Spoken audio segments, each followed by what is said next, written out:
Samajwadi party इस वक्त धरने पर धरने दे रही है। लगता है अब सैलाब आने वाला है।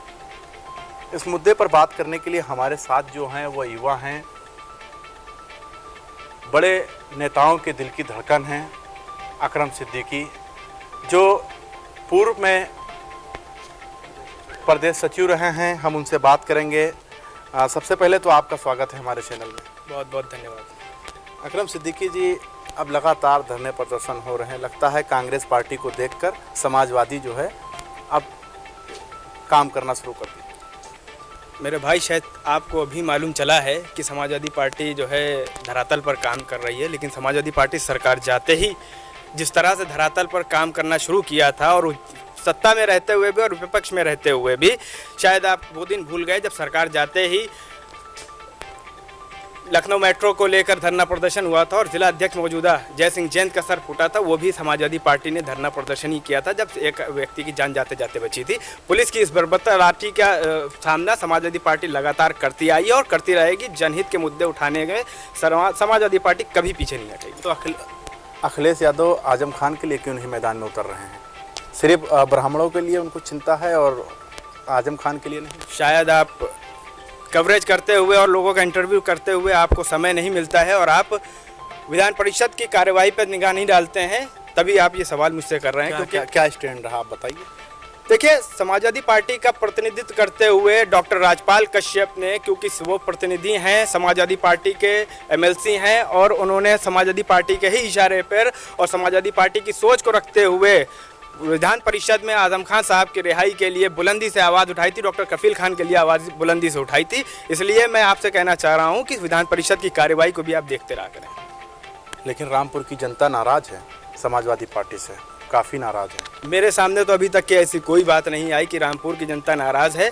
खान साहब के लिए, आजम खान साहब समाजवादी पार्टी के वरिष्ठ नेता हैं और उनके लिए लगातार अखिलेश जी रामपुर भी गए, जेल भी गए और विधान परिषद में उन्होंने आवाज़ भी उठवाई। इसलिए मैं यही समझता हूं कि उन्होंने समाजवादी पार्टी कहीं से आजम खान साहब के लिए पीछे खड़ी है। ज़मीन पर नहीं दिखाई दे रहे हैं आजम खान के लिए, ज़मीन पर नहीं दिखाई दे रहे हैं। बिल्कुल जिस तरीके से आप देखिए, युवाओं के लिए, आवाज़ के लिए समाजवादी पार्टी मैदान में है, चाहे वो परीक्षा को लेकर हो या कोई भी मुद्दा हो, अपराध को लेकर ज़मीन पर दिखाई दे रहे हैं। लेकिन आजम खान के लिए क्यों नहीं? कहीं ऐसा तो नहीं कि समाजवादी पार्टी का जो है वो ब्राह्मण की तरफ रुझान चला गया हो? नहीं, ब्राह्मण की तरफ या किसी एक प्रत्येक आप वर्ग को लेकर अगर कहें कि रुझान गया तो नहीं। समाजवादी पार्टी हर वर्ग के लिए एक आवाज़ उठाती है। जिस वर्ग को जो है प्रताड़ित किया जाएगा, जिस समाज को प्रताड़ित किया जाएगा, समाजवादी पार्टी उसके साथ खड़ी है। और आजम खान साहब के लिए कितने धरने दिए गए ये शायद आपको नहीं मालूम है। तहसील पे भी धरना हुआ और जिला कार्यालय पे भी धरना हो रहा था। वो तहसील जा रहे थे लेकिन वहाँ पर रोक लिया। उस धरने में मैं भी शामिल था। चुनाव करीब है, सवाल तो बनता ही है। चुनाव करीब है, 2022 ज़्यादा दूर नहीं है, नेताओं के लिए बिल्कुल करीब है। आजमगढ़ से सांसद हैं अखिलेश यादव जी, वहाँ पर सीए एनआरसी पर महिलाएं विरोध प्रदर्शन पे बैठी रही। किस तरीके से बर्बरता देखी गई, लेकिन प्रियंका वाड्रा जी पहुँच गई वहाँ पर, अखिलेश यादव जी नहीं पहुँचे। देखिए, पार्टी के लीडर आदरणीय श्री अखिलेश यादव जी के नेतृत्व में कई, उनके इशारे पर, उनके कहने पर कई पार्टी के सीनियर लीडर्स वहां पर पहुंचे, धरनों में गए। मैं खुद कई धरनों में गया और उनका समाजवादी पार्टी ने अपना पक्ष रखा और सीए एनआरसी का समर्थन किया। तो ट्विटर के जरिए लगता है कि उससे समाधान निकलेगा? डिजिटल ज़माने में देखिए, ट्विटर एक बहुत बड़ा माध्यम है अपना रोष जताने का, अपना विरोध जताने का। इसलिए आदरणीय श्री अखिलेश यादव जी ट्विटर पे कोई भी मुद्दा होता है उसको ज़रूर करते हैं, उसके माध्यम से अपना विरोध दर्ज कराते हैं। और पार्टी के सीनियर लीडर्स को, सभी नेताओं को इस बात की लगातार वो आदेशित करते रहते हैं कि हर मुद्दे के लिए, किस मुद्दे पे कहाँ पे धरना प्रदर्शन होना है, किस मुद्दे के लिए आवाज़ बुलंद करनी है। और सारे मुद्दों पर आवाज़ बुलंद करने के लिए समाजवादी पार्टी का एक एक कार्यकर्ता आदरणीय श्री अखिलेश यादव जी के आदेश का पालन करता है और उनके आदेश का इंतजार करता रहता है। युवाओं का रुझान है और आप संडीला विधानसभा से काम कर रहे हैं। आप उम्मीद लगा रहे हैं सरकार से, समाजवादी पार्टी से, कि वहाँ से टिकट दिया जाएगा। आपको क्या लगता है, समाजवादी पार्टी आपको मौका वहाँ से देगी?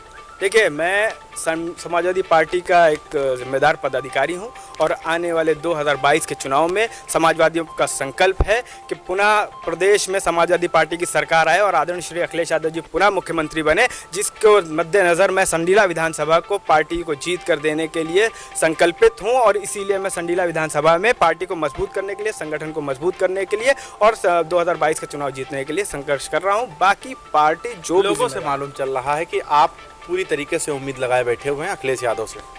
देखिए, पार्टी जो भी जिम्मेदारी, मैंने कहा ना, जो भी जिम्मेदारी देगी मुझे, अगर आदेशित होंगे पार्टी से कि हाँ पार्टी मुझे चुनाव लड़ना है तो पार्टी का आदेश सराखों पर, और अगर पार्टी कहती है कि आपको चुनाव लड़ाना है या पार्टी कहती है कि आपको विधानसभा जीत के देनी है तो मैं उस पर पूरी तरह से काम करूँगा। अच्छा, अगर आपको टिकट दे दिया जाए, माना 2 मिनट के लिए सरकार समाजवादी पार्टी आपको टिकट दे रही है, और अगर वो टिकट दे दे वहाँ से, तो ये बताइए आपने जहन में कुछ रखा होगा कि वहाँ के लिए सबसे पहले आप क्या करने वाले? संडीला में आपको सबसे ज़्यादा कमी क्या दिखाई दे रही है? संडीला विधानसभा में बड़े कद्दावर नेता रहे, अपने को समाज को उन्होंने ध्यान नहीं दिया, सिर्फ अपने को बनाने में अपना पूरा रुझान उनका रहा, और इतनी बार मंत्री रहे, विधायक रहे, और उन्होंने संडीला विधानसभा की एक भी रोड मैं लगातार दौरे कर रहा हूँ, एक भी रोड ऐसी नहीं है जिस पे आप सीधे चल सके बगैर ब्रेक के। इतनी ज़्यादा जर्जर रोड है। तो मेरी प्राथमिकता होगी कि मूल समस्याएं जो हैं, बिजली, पानी और रोड, सड़क का, वो मूल समस्याओं पर मैं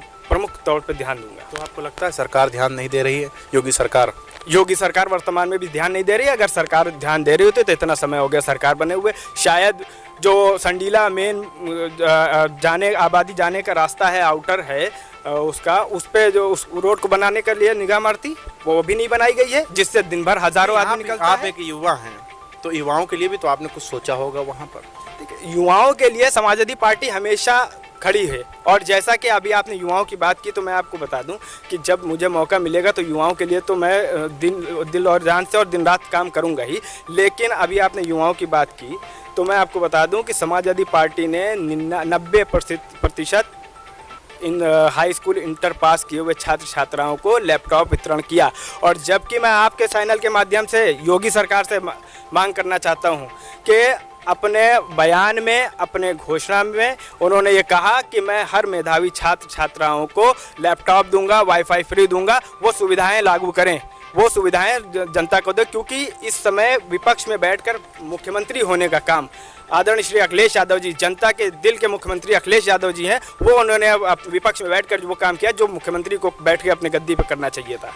ये एक मुद्दा है जो लगातार पूर्व में चल रहा था, सभी चैनलों पे चल रहा था, कि बताइए किस तरीके से अखिलेश यादव ने अपने पिताजी के साथ किया, और उसी तरीके से आजम खान को भी कहीं के किनारे कर दिया गया। तो आप इसको किस तरीके से देखते हैं कि वह हैं कहीं ना कहीं, तो आप ये बात सोचते होंगे हर कोई अपने पिता से प्यार करता है, उनको अपने से ऊपर समझता है, लेकिन जो ये वाकया हुआ इसको किस तरीके से देखते हैं?